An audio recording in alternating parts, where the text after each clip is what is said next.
Hello everybody, my name is Sam and welcome to this video in which I talk about what it's like to study economics at the University of Birmingham.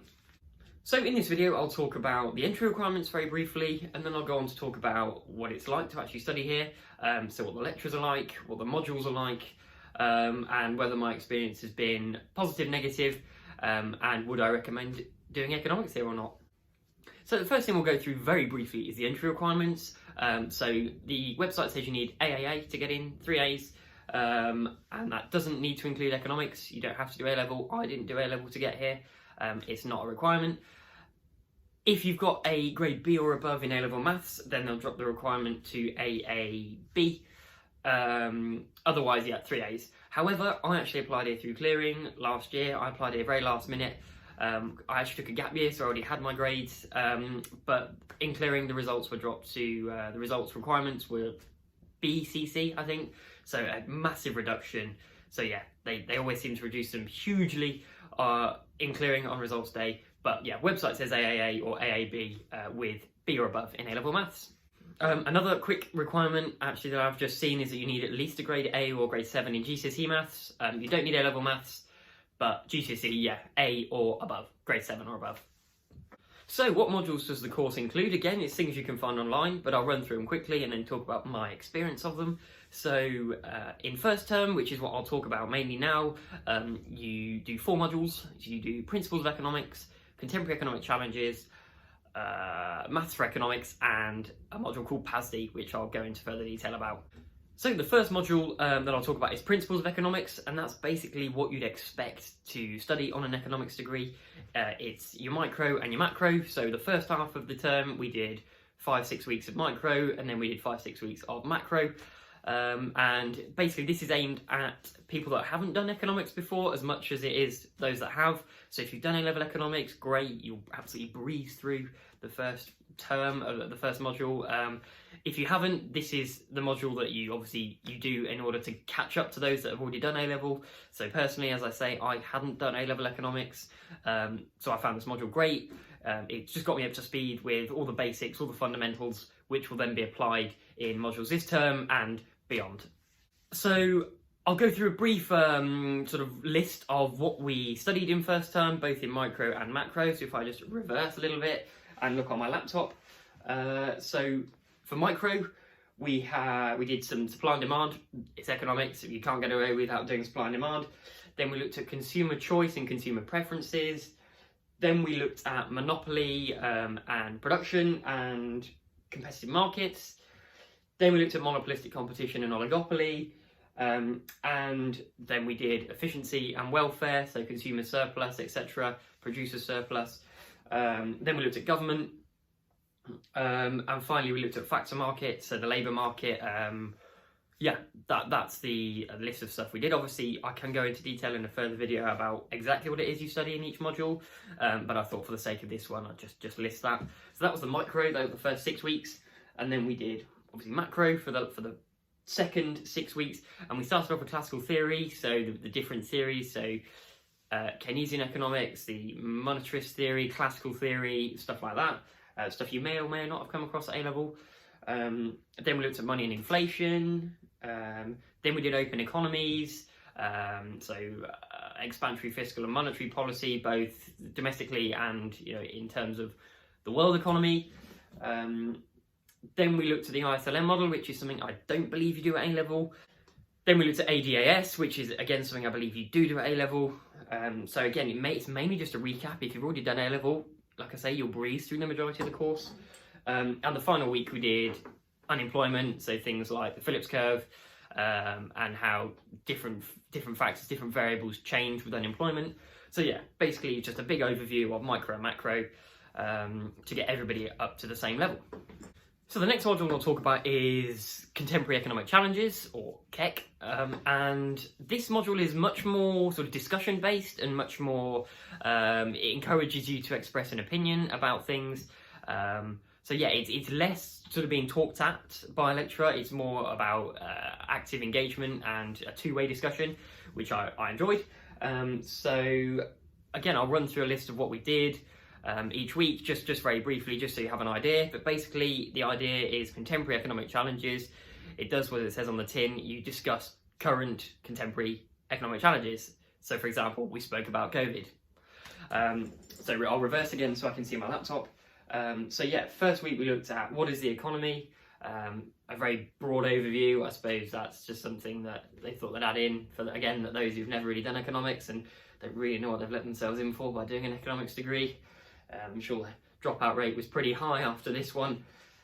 Then we looked at the economics of life and death, which was really interesting.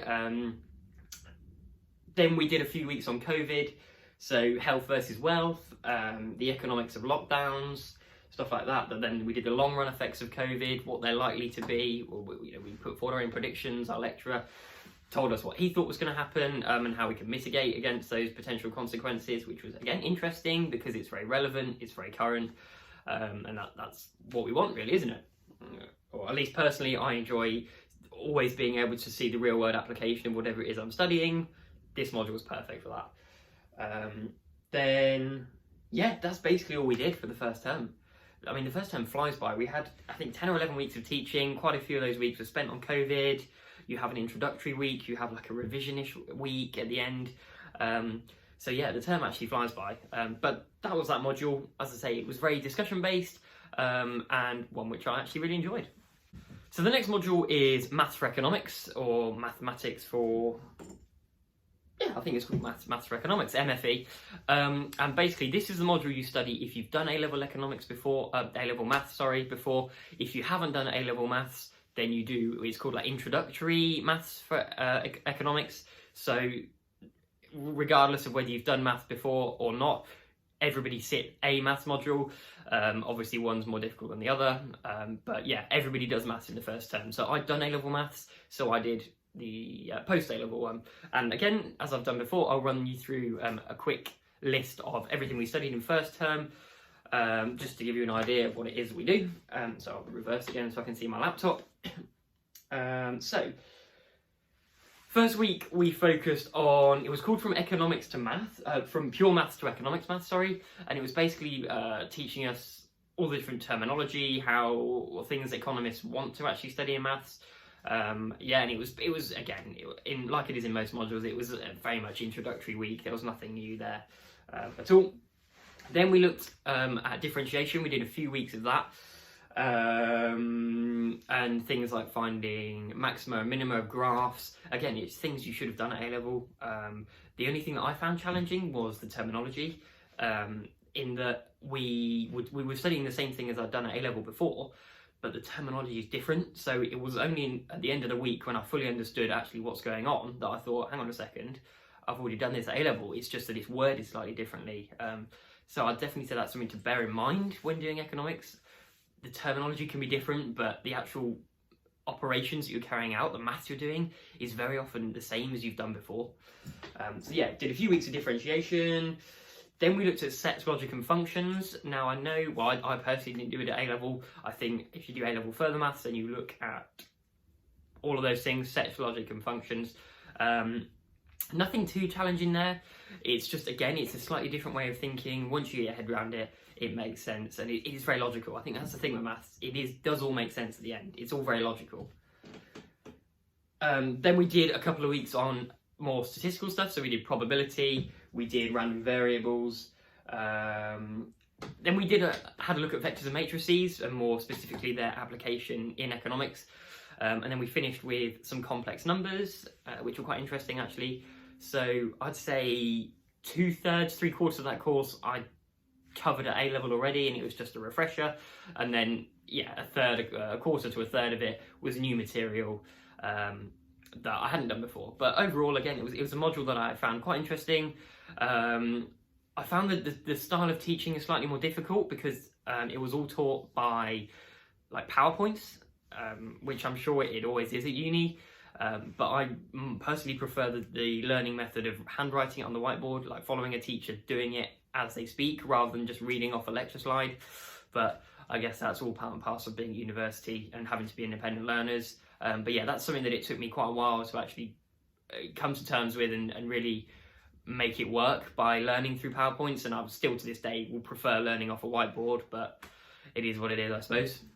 Final module, that we did in first term is called PASD, which stands for Professional and Academic Skills Development for Economists. Yes.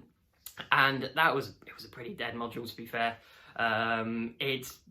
I mean, in my opinion, a lot of it was just common sense. I feel like the module could have been compressed into one Word document that was just distributed, as well as us doing the course, but I suppose it meant that one module was pretty easy, no exams for it, so I suppose I can't complain. So if I whiz back again, I'll just explain what we did in each week. The first week was an introduction to the uni again.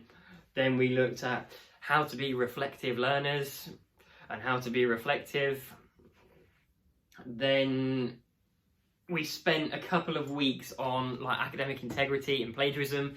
They absolutely ram that down your throat, that you're not allowed to plagiarise, obviously. And I'm pretty sure it's the same at every uni, but it just felt like they were going on and on and on about how to reference correctly and the consequences that you'll face if you don't reference correctly. So yeah, but pretty boring, but I suppose actually it's important, because when you come to do your assignments, if you do reference incorrectly, you can, lose a lot of marks, or the whole paper that you've written, the whole essay you've written can be void. So I suppose it's worth having it. Then we looked at how to write a literature review. I've had to write a couple of literature reviews last term, which were actually examine pieces of coursework.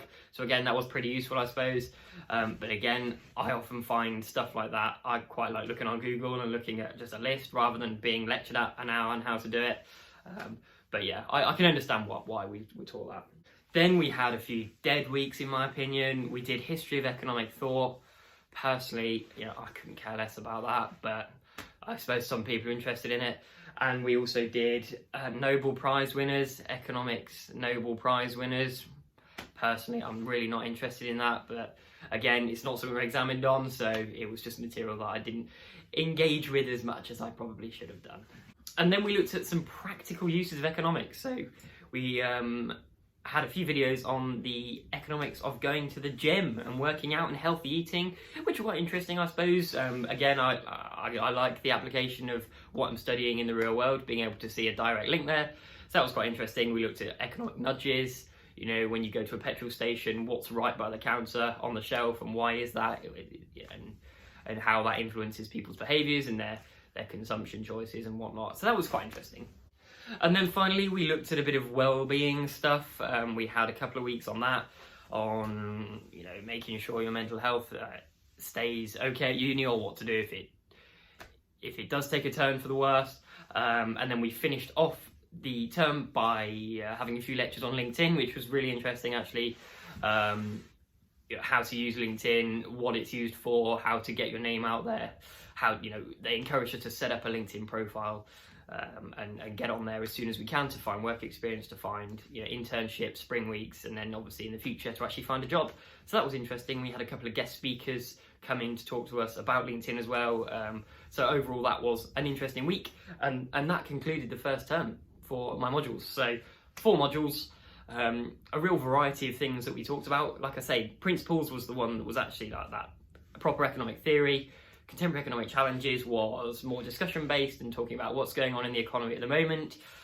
Maths module, obviously maths underpins a lot of economics, especially the applied economics, which are modules you can choose in second and third year. And then PASD was just sort of that side module, sort of your toolkit that you can just refer to as and when you need it. So I suppose on reflection, the modules sort of work well together. And to be fair, first term, I actually really enjoyed it. So now we've spoke about the modules that you study, I'd just like to quickly talk about how I found the lecturers and the lectures themselves and the seminars. So lectures I found good, I enjoyed them. They're obviously ran by the lecturers, and they probably 100 to 150 people, obviously on a Zoom call last term because the majority of teaching was online, and you just sort of sit there and listen. You're talked at, and I found that fine. There is participation as well. There is some breakout rooms, which personally, I'm not a big fan of because people don't tend to contribute. I know everybody dreads it. When the lecturer says, he or she says, right, I'm going to put you into breakout rooms now, attendance drops by about half. So yeah, I don't think many people are a fan of them, but it is what it is, isn't it? I suppose it's the lecturers trying to have some sort of, allowing us to have some sort of interaction with one another. But yeah. So that's lectures, and then seminars are your small group teaching, so normally 10 and 20 people. Half of mine were, or 2/3 of them were online last term, and I had a couple in person, but not many at all. And I didn't enjoy seminars much. I was hoping I would, because I prefer small group teaching. I prefer it being much more interactive, but with the seminars, it's postgrads that teach them, or postgrads taught the majority of mine, and it just seems like they were given the mark scheme by the lecturer who had set the questions for the seminar, and then they were just reading directly off of it. You know, I could have taken the piece of paper and read it off myself and ticked whether I got the answers right. I don't really know how to put it exactly, but it just seemed like they'd just been thrown into the room with a mark scheme and told to read it out word for word. So I just didn't find them very good, to be honest. I'm hoping next year they'll be better. I suppose postgrads that need to do some sort of teaching are given first years to teach, because we are the least important people at the uni. So hopefully in second and third year we actually get lecturers taking the seminars, because that should be much better then. I wish I could have talked to you about the building and the economics department itself, but I really haven't been in the building much at all since being at uni. Obviously, the majority of teaching has been online. I've only been in literally a handful of times, but from what I've seen, the building is lovely. It's very modern. There's seminar rooms. They're all very modern. They've got desks and chairs. I mean, what more do you want? Lecture theatre, I went in one lecture last term. It was like an introductory talk. And that was all right. I mean, again, the lecture theatre was nice. It was very modern. It's big. I mean, that's all I can say, really. Yeah, I haven't really been in much, but I'm pretty sure there's a cafe that is open when we're not in COVID. So hopefully, you know, this time next year, I'll be able to go and have a coffee while studying in the business school. But yeah, from what I've seen, it looks lovely. But hopefully, next year we'll be actually be able to get into it more. So that's basically it, really. I've talked about the entry requirements you need, what modules there are, what the lecturers are like, what the seminars are like. Have I actually enjoyed it? Yes is the answer. Would I recommend it? Yes, I would say overall. I'd say that all university to a certain extent is a waste of money, in that I don't think you're getting value for money. I don't think I'm getting £9,000 a year worth of value out of it, but at the end of the day, I think most of us are here for that certificate you get at the end of the 3 years or the 4 years that you can then take to an employer. So yeah, I would recommend it overall. I think the lecturers themselves are good. The seminars could be a lot better, but the course material is interesting, and overall, you know, the department building is lovely. Hopefully, we'll get to spend more time in it next year. We use this sort of university hub, this interface called Canvas, which I'm happy to go through in a separate video, which is basically where lectures, assignments, everything are uploaded, and where you find your Zoom links for your seminars, your lectures, etc. So if you want me to go through that in a video, I'm happy to, but I'll save it for this video because I understand that it's already getting a bit long. So yeah, other than that, I mean, if there are any questions you have at all, just pop them in the comments. I'm happy to answer them, and if there's any other videos you'd like me to make about certain aspects of the course, certain modules, etc., just let me know, and I'm happy to do that. Yeah, these are the sort of videos I'd have wanted this time last year, knowing what it's like. So yeah, feel free to fire away at anything you want to ask, and I'll do my best to answer it. So other than that, thank you very much for watching this video. I'll be making more videos like this. I'm going to make a video about what it's like staying in my accommodation. And then I can also make other videos about the university in general, about societies, etc., if that's something you'd like. Yeah, but other than that, thank you very much for watching. Subscribe if you want to stick around for those videos, and I'll see you in the next one.